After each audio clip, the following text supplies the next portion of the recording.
The Reality of the Gospel World Outreach Ministries presents the Voice of Deliverance broadcast, featuring the explosive preaching, bold teaching, and the powerful prayer of deliverance of Heaven's Ambassador, Leonard Ford.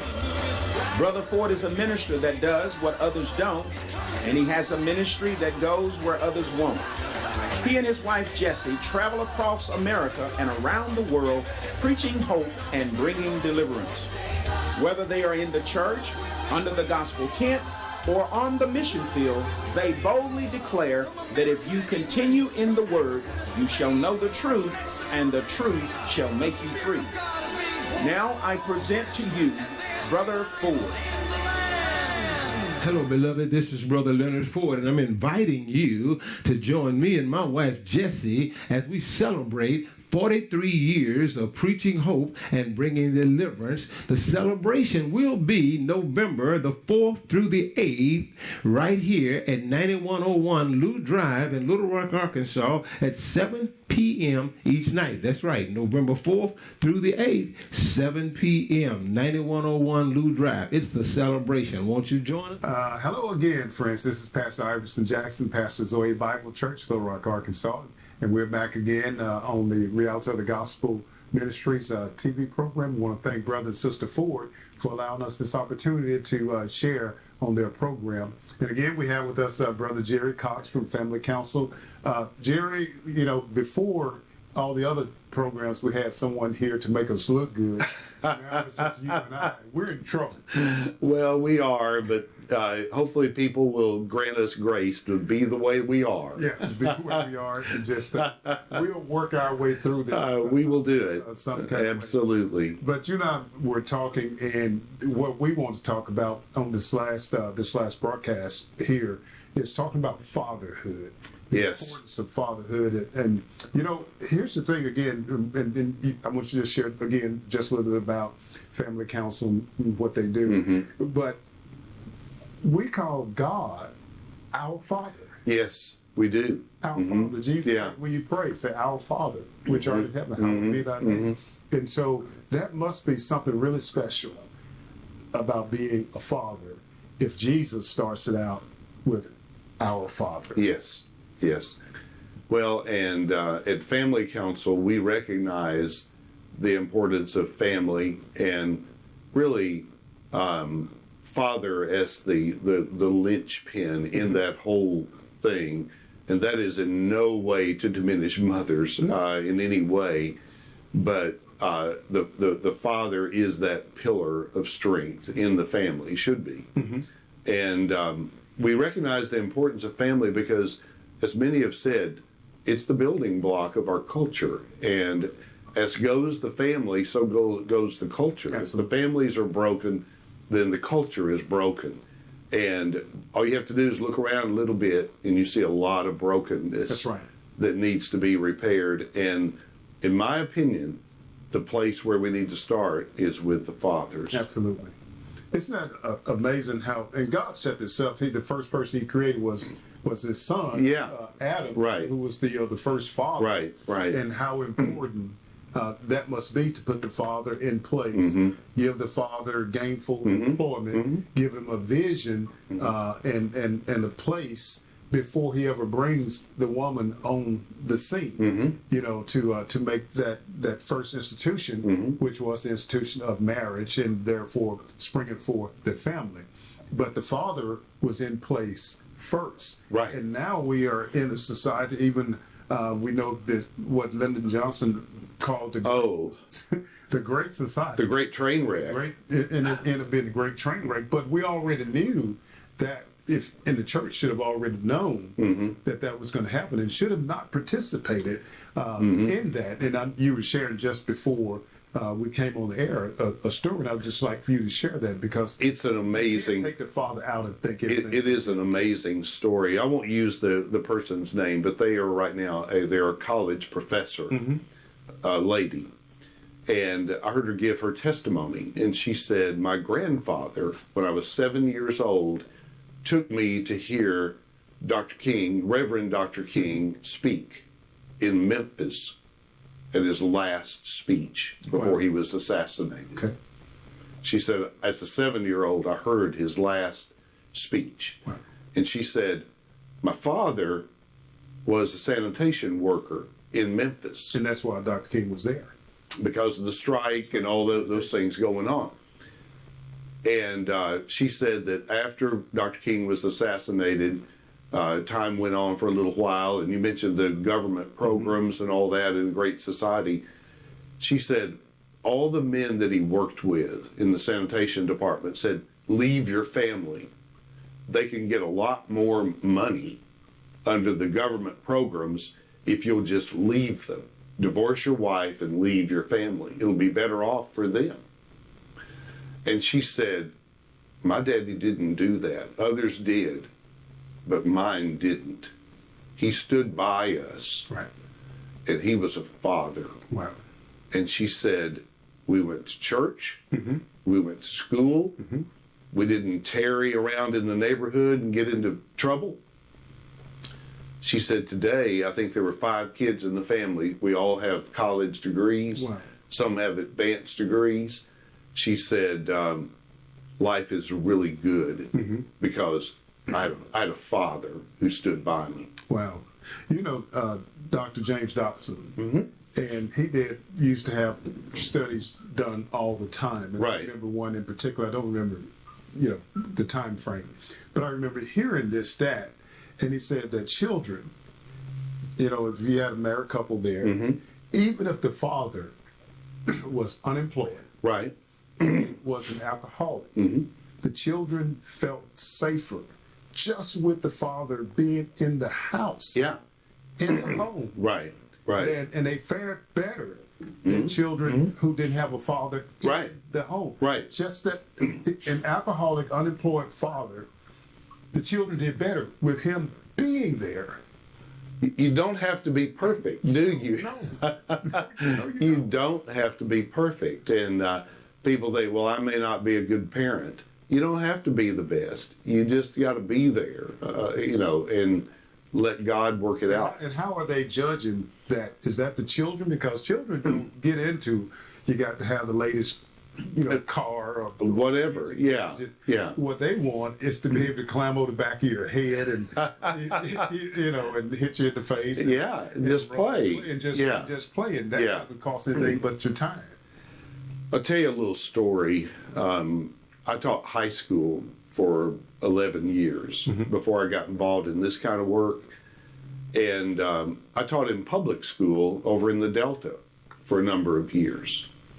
And a lot of poor kids over there, a lot of kids without, in fact, the unwed birth rate there was very, very high. Many of the kids did not have a father in the home. And there was a young man, he was a senior in high school, about to graduate, and he was mouthing off at the coaches. I don't know if you ever mouthed off at a coach. It didn't turn out well. It didn't. You didn't fare well. Back in those days, you didn't. Yeah, that's true. This would have been back in the 70s even. And so one of the coaches related this story, and it really made me sad the way it ended. The young man was mouthing off, and the coach had just had enough of it. And they had the mats out on the floor in the gym. I'm not sure what for, but the coach just finally grabbed the young man, senior in high school, slammed him to the mat, pinned him down, and said, "You stop this." Hello, beloved. This is Brother Leonard Ford, and I'm inviting you to join me and my wife, Jessie, as we celebrate 43 years of preaching hope and bringing deliverance. The celebration will be November the 4th through the 8th, right here at 9101 Lou Drive in Little Rock, Arkansas, at 7 p.m. each night. That's right, November 4th through the 8th, 7 p.m., 9101 Lou Drive. It's the celebration. Won't you join us? And the young man stopped it. And he got up, and he kind of gathered himself a little bit, and he said, "I wish someone would have wrestled with me sooner." Wow. Now think on that a little bit, Iverson. Yeah. I wish someone had wrestled with me sooner. Wow. Isn't that something? Think about the young men that just need an authority figure in their life that loves them. Right. It makes all the difference.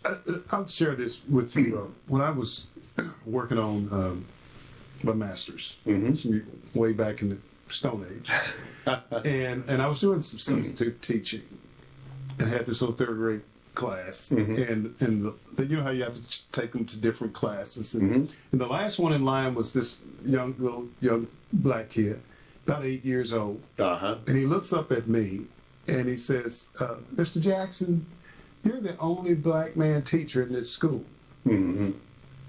And that struck me to the core. And there was another black man in the school, but he was the janitor. Right. And so I worked on the paper, and just this thing about if we had more black male teachers in schools, would that decrease the number of young black men going into the penal system? And the answer from my paper, the answer is yes. In other words, even in the schools, we need those father figures. You brought up the coach. Yeah. And being in athletics, all my, life coming through school. Well, the coaches, the male coaches, if we were cutting up in class, the coach would say, "I'm going to call you. Play football, don't you? Yeah. You play basketball. She'd call the coach. Yeah. And you'd instantly The problem was taken care of. Because those coaches were like father figures to us. Now, how much more if we take that to the home when that father is there? We had 3 girls. My wife and I have 3 girls. Well, we have 4. We have 4 boys. But it's just as important for both. You're right. That father, for a young man to know. And think about this. Let's go biblical. We got a Bible here. We're going to use it a little bit. God had no experience raising boys. Adam had no experience raising boys. God made a man. Adam only knew how to be a man. He was never a boy. But that's a good point. That's a good point. So when their sons were raised, Adam didn't raise boys. Right. He raised men. Right.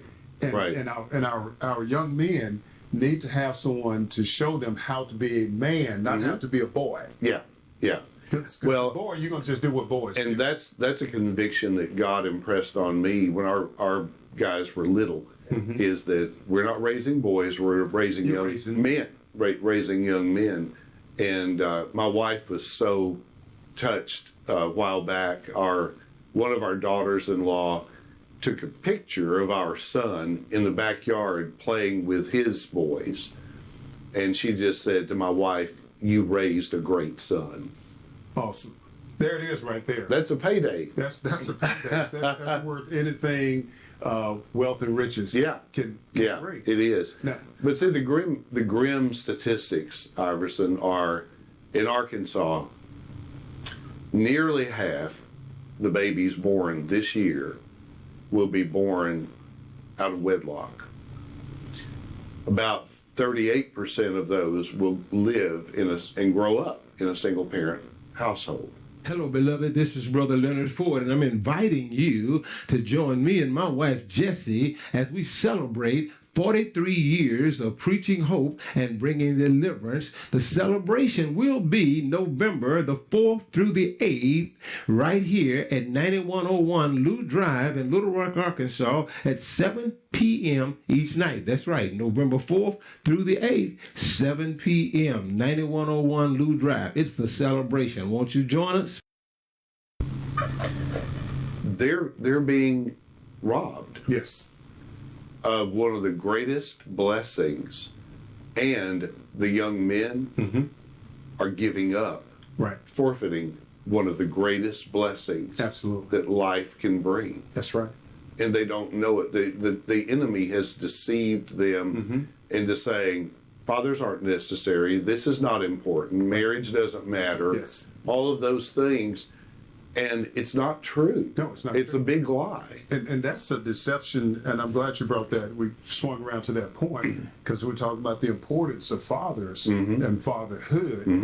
And yet, no child can pick the situation that they're born in. Right. I didn't live in the house with my father, but I began to be around him when I was about 13. And one thing he would always say to me and my brother, he would say, and I'm 62 now, but I still remember these words my dad would say to my brother and I, and he would say, "Sons, men don't do that. Yeah. But son, this is what men do."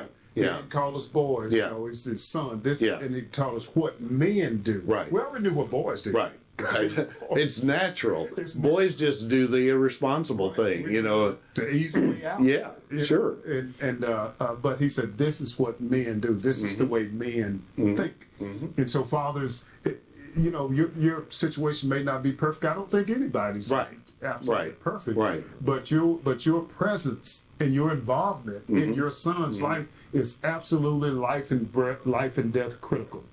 And see, some people will view that as something they have to do, but once you start doing it, it's something you get to do. You get to do. And I think, what a blessing. And I remember I was out in my yard with our, I guess we had 3 boys at the time. And my next door neighbor had never, they'd not been able to have children. They'd adopted a daughter and she was grown. But my neighbor looked at me and he said, "Jerry Cox, you are a rich man." Yes. And I thought, that's true. Because I had 3 and going to have 4 really just amazing young men.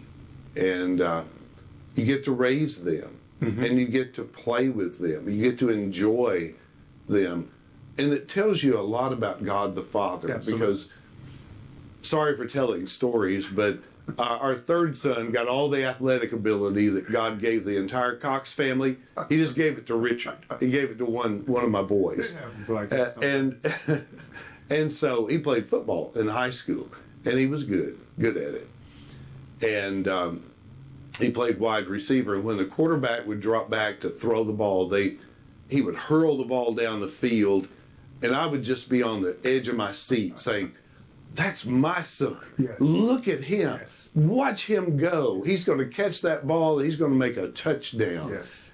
And I could have leaped out of the stands and run with him. Yeah. And I think that tells me a lot about God the Father. Yes. Looking at Iverson and saying, "Look, did you see Iverson down there? Look at him." Yeah. And I just think it gives us a greater spiritual insight that we miss. Yeah, that encouragement from the Father, as you're talking about, even our Heavenly Father. And we've been so deceived to think that things can actually replace our presence. Right. And they can't. I remember playing football with young men, you know, in high school and college, and they would stop and they were gifted athletically, even you know, beyond just myself. And they were gifted athletically, but they would quit. And once you found out what the problem was, because nobody came to see them play. Yeah. Nobody came to see them play. Now, come on, the price of a ticket for a high school football game, we can do that. Yeah. These are things we're talking about that we can do.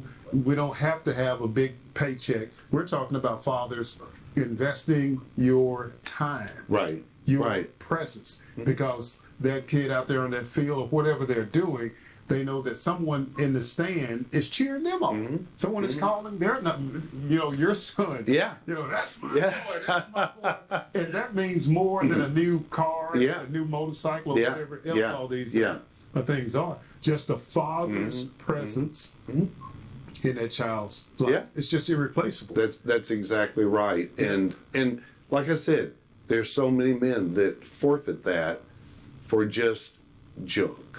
Yes. Just a trashy, junk, worthless life. Yeah. And it just, but that's the deceiver. That's the devil whispering in people's ears saying, "Oh, you can't be that. Don't be that. Do this." And when you step up and say, "No, I'm going to follow what God says," then it changes and it makes all the difference. But, and see, it can break a cycle of poverty and dysfunction for generations to come. Absolutely. Because you've modeled being a good father. that'll be carried on Absolutely. to your children and your children's children. And that makes a difference. Absolutely. But if you lose that, then it's hard to get it back. That's right. Because sometimes it goes so far to nobody even know what it looks like. Right. Anymore. Right. And when our kids were in school and their friends would come over, our house was kind of one of those where this is where our kids want to come and play, and that's what you want, that environment where children feel safe, where they can have fun and just be children, and they'll do that because they know that they are secure. Yeah. And that security that the Father's presence brings just can't be replaced by anything. Yeah. And I'll tell you what else they expect. Children expect from their fathers. They expect for them to be a little goofy with them. It's true. It is true. Yeah. The things, the mothers usually aren't going to roll around on the floor. That's right. With them. But that's right. A father, you can do that. Well, my wife says it wasn't 4 boys that she raised. She says it raised 5 because that's what. Hello, beloved. This is Brother Leonard Ford, and I'm inviting you to join me and my wife, Jessie, as we celebrate 43 years of preaching hope and bringing deliverance. The celebration will be November the 4th through the 8th, right here at 9101 Lou Drive in Little Rock, Arkansas, at 7 p.m. each night. That's right, November 4th through the 8th, 7 p.m., 9101 Lou Drive. It's the celebration. Won't you join us? One of my boys came to me when he was in junior high school and said, "Dad, can I buy a gorilla suit?" A gorilla suit. Okay. Okay, like look like a gorilla. Yeah. And I said, "What, do you have the money?" And he said, "Yeah." I said, "How much is it?" And he told me. I said, "Yeah, buy it." He said, "Mom said I couldn't have it." After you got your okay. Yeah, Mom had already said no. He came and asked me, and I said yes. And then I had to go explain to my wife, and I said, "Listen, they'll have a lot of fun with this, and they'll tell their grandkids about it. Let them buy the gorilla suit." And they did, and they had a blast with it. But see, some days, you need a dad to kind of say, "It'll be okay, honey." Yeah, it'll be okay. They'll be all right. They can be a little goofy. Because the father, the weight of the family is not supposed to be on the wife's shoulders. There's a reason God made men's shoulders a little bit more square. Yeah. So things won't slip off near as much. But I'm just giving one other story quick. Yeah, you can. I've been telling stories Because here's, so often we think again that you got to have all these things. But I'm telling you what, a bag of hot dogs, some chili, some chips and stuff. Have a who can make the best chili dog test. Yeah. We did that. Who can make the biggest, tallest hamburger? And all those things like that. Those are things our kids still think about today. They still talk about. Well, our grandsons came to stay with us, and my wife and I felt obligated to entertain them. So we took them over to Hot Springs and did some stuff, and we went all these places and did things. And when it was all over with, I said, "Boys, what did you enjoy the most?" Building a fire in the backyard. It had nothing to do with all the money you spent. Nothing to do with all the running around, spending money. It was building a fire in the backyard. That was what they enjoyed the most. Wow. So, go figure. In our family, we now have a tradition of building a bonfire for, it's one of the holidays. The kids will remind me. Yeah. It's either Christmas or something like that, and I make monkey bread. And it's not just, now our children, all of our children, and all of them are grown now. Yeah. They still expect me to come over and make monkey bread, and they build a bonfire in the backyard. Doesn't cost anything. Yeah. It doesn't cost anything. Start those family traditions, things kids will still be talking about. One of the Christmases that our girls and our nieces and nephews talk about is one year I bought one big box of ramen noodles and wrapped it up. They were, I don't know, 5, 6, 7, all in that age. And they still talk about, and they're in their 30s now, late 20s, 30s. And this is what they talk about every Christmas. You know, the girls, remember when Dad or the nieces and nephews, remember when Uncle bought us, and I mean, the mama and the girls, the sisters had all the stuff cooking on the stove. They want to move the stuff off the stove and cook their bag of noodles. Well, but see, that's what family is about. It's not all, I'm all for reading the Bible and praying and going to church, but there's so much more to it than that. It's just a lot of fun, a lot of living. And I look at our house, now the boys are all gone, but I look around our house and say, there was a lot of living that went on in this house. A lot of love. Yes. And they all have really good, fond memories, and they've turned out to be good men. Yes. And that's a payoff. That's the payoff. Mm-hmm. So there's nothing, fathers, that can replace you. We know that different things happen. We got that. Yeah. We know life happens. But find a way as best as you can to be a part of your children's lives, to be involved in their lives, to let them know that you are there for them and that your shoulders, just like when they were little bit and you put them, carried them on your, around your neck like that and on and on and on, they puked on your head. Yep. That's part of the journey that we take as fathers in that. And so be there for your children. Journey's last a few seconds. You have anything you'd like to say to our fathers? I'll say that, being a father means one of these days, hopefully, you get to be a grandfather. And that's even better. In its own way. So that when you see that godly heritage being carried on, that's the way God intended it. Absolutely. And if we're not careful, we'll forfeit it for a job or a lot of other things, and we don't need to do that. Well, thank you, Jerry, for being with us. It's always a pleasure.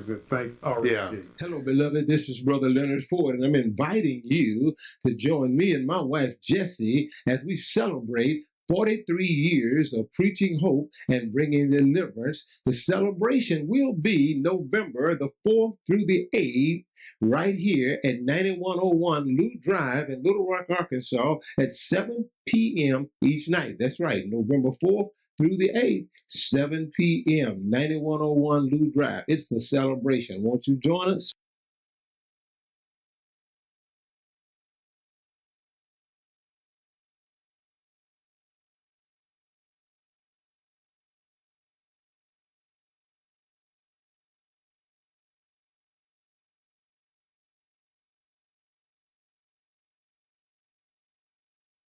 Uncompromising message that you heard today. If you would like to have this message in its entirety, send $8 for compact disc or $20 for video to the Reality of the Gospel Ministries Incorporated, P.O. Box 164091, Little Rock, Arkansas 72216. If you would like to become a partner with this ministry, you may do so by joining the Ally 200 Club at $25 a month, or you may become a Truth Ally for $10 or more each month. Send your offerings to the Reality of the Gospel Ministries Incorporated, P.O. Box 164091, Little Rock, Arkansas 72216. If you continue in God's word, you shall know the truth, and the truth shall make you free.